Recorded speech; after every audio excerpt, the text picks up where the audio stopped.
Buenas tardes, señor presidente. Una pregunta en inglés, si puede ser. Sí, claro, en inglés no hay problema. Thank you. I don't think anybody could suggest that you haven't changed the face of security in El Salvador over the past 5 years. But my question is really about where things go forward from here, and specifically in terms of the thousands who are believed to have, by human rights organisations, to have no discernible link to gang crime, who are believed to have been swept up in the dragnet of arrests. Specifically, I've got a case that I've been looking at of a young man called Jose Mata Alvarado, and I can pass obviously on all the details to your team. His mother was bringing food to the prison where he was at. It turns out he'd been moved to the Secot some weeks, months in fact, earlier, while she was faithfully bringing food to the prison. It seems like he's completely lost in the system, and there are 2 órdenes de liberación in his name, one as recently as June last year, and yet he's simply not been released, even though the 20 days is obviously now 6 months ago, by which time he should have been out. I'm wondering if your intention is to sort of work on the legal side of things, assuming you win today and that you are president for the next 5 years, to start unpicking those sorts of problems and errors in the state of exception. And secondly, if you also plan to only serve 1 more term from here, and if you don't plan to lift term limits altogether. Thank you. Well, it's important to say that every police in the world, because I find this somewhat amusing when they say, oh, but you know, in El Salvador, they arrest people, and some of the arrested are innocent. And I'm a little baffled because I wonder if in the UK, all of the arrests are of guilty people, or your police sometimes arrest innocent people. I mean, I bet there will be a percentage of people arrested by UK police, the police of the government that you work for, and they will arrest sometimes innocent people as a mistake, or because they had a wrong tip, but they will go to a judicial system. If there were no arrest of innocents if there was one police in the world, one police force, UK, Spain, France, you name it, any country, the US, Canada, any police force that has has 0% of margin of error, they only arrest guilty people. Why will you need prosecutors or defense or a justice system? You won't need that because the police is perfect in your country. So every country in the world will have an imperfect police.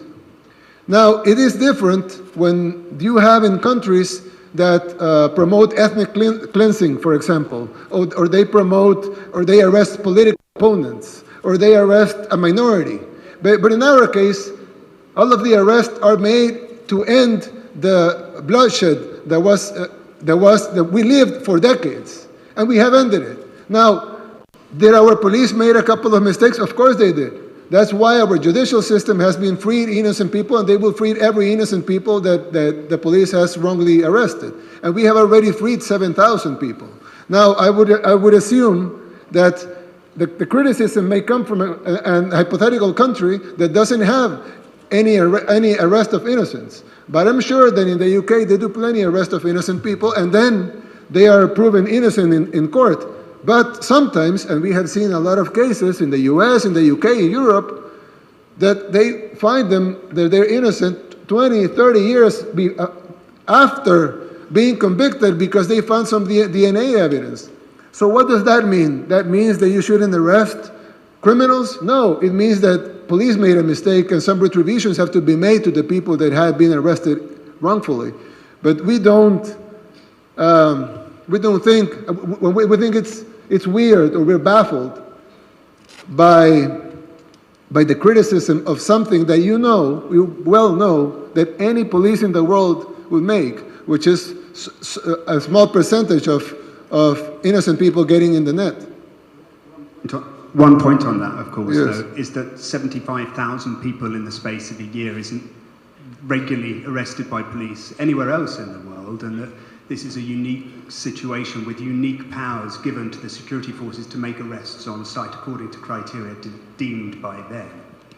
Yes, of course, because you don't live in the world murder capital. So when you don't live in the world murder capital, it's because you don't have enough murderers to fill a prison like ours. Because the difference is that in the UK is not the world murder capital. El Salvador was, by your own accounts, the world murder capital. So if we have the world murder capital, the most dangerous place in the world, the place in the world with the most murders, why is that? Because we have the place in the world with the biggest amount of murderers.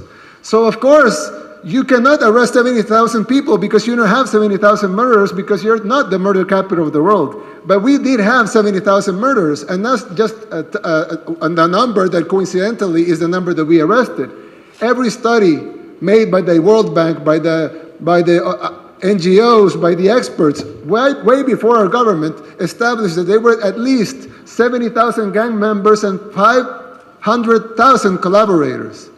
That was established not by our government, but by NGOs, by the experts in the topic. They always said El Salvador has at least 70,000 gang members and 500,000 collaborators.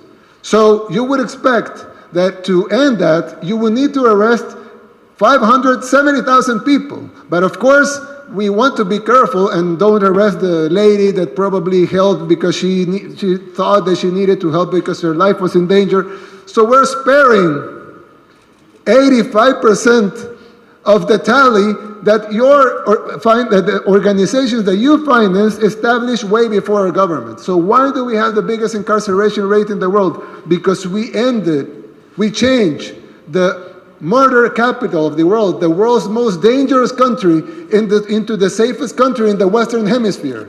And the only way to do that is to arrest all the murderers. There's no other way to do it. Well, the other way to be to kill all the murderers, but we don't have death penalty, so we have to arrest all the murderers. So you say, why is such a big number? Well, what do you expect? That we arrest 100 people and we leave 69,900 gang members in the streets and suddenly the murder rate will drop? Or do you expect that because we're Salvadorans or something, because we're second-class citizens or something, we have to die? They have to kill our families, they have to kill our children, because your liberal ideas of what a democracy should be have to be respected, and since we're not using your recipe, then we have to be killed, we have to let our children be killed, we have to let the bloodshed to go on for 50 years because of imported policies from your countries, because your countries had lectured us in the 80s, the war. You had a fight with the Soviet Union, had nothing to do with us. What did you do? You financed El Salvador to fight a war between us, between brothers. And we killed each other, and 85,000 Salvadorans died. After that, 1 million displaced. They went to the US, into ghettos. They formed the gangs, then they deport the gangs. Gangs come here. You send us another recipe. Law to don't arrest minors. Okay, but all the gang members were minors at the time. So gangs grew, and then they terrorized the country. They started killing people, and we became the murder capital of the world. Nobody could solve it. We took the recipes from the OAS, we took the recipes from the UN, we took the recipes from the European Union, we took the recipes from the United States. None of the recipes worked. More bloodshed, more people were dying. So what do? Okay, we do something and we save people. And now we're the safest country in the Western Hemisphere. But suddenly something's bad. Oh, but you shouldn't do that. You should do what I think you should do. Why? Not only we have the right to do what we think is right, and what the Salvadoran people are going to decide whether or not they want this day in free elections, but also we've proven it works. And you haven't proven that your system works in our country. Might work in yours, I don't know. But it doesn't work in ours. It's like I told one time a member of the European Union, I know you Brexited that, but I told a member of the European Union, you take your best government, choose your best government. I don't know what's the best government in Europe, but you choose your best government. Same people, same talent, same experts, same will to do things the right way. You take your best government and you put him to govern Afghanistan and tell them, okay, you govern Afghanistan the same way you govern this European country. They'll be dead in a week.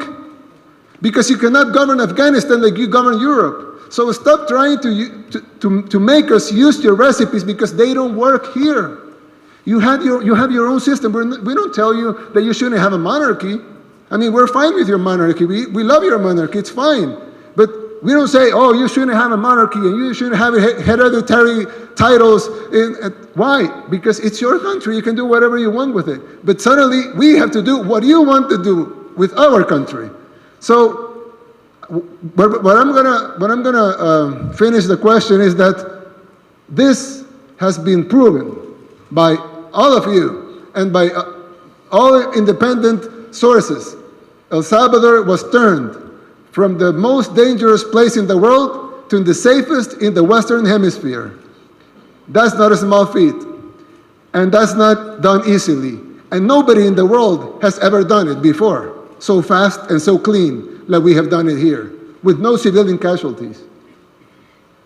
So, I don't know. I know it's different. I know the numbers from the UK and ours will be different for maybe a couple of decades, but we're doing our best here, and we're really trying, and the Salvadoran people today are going to vote freely in free and fair elections and in full democracy and choose their own path. Thank you.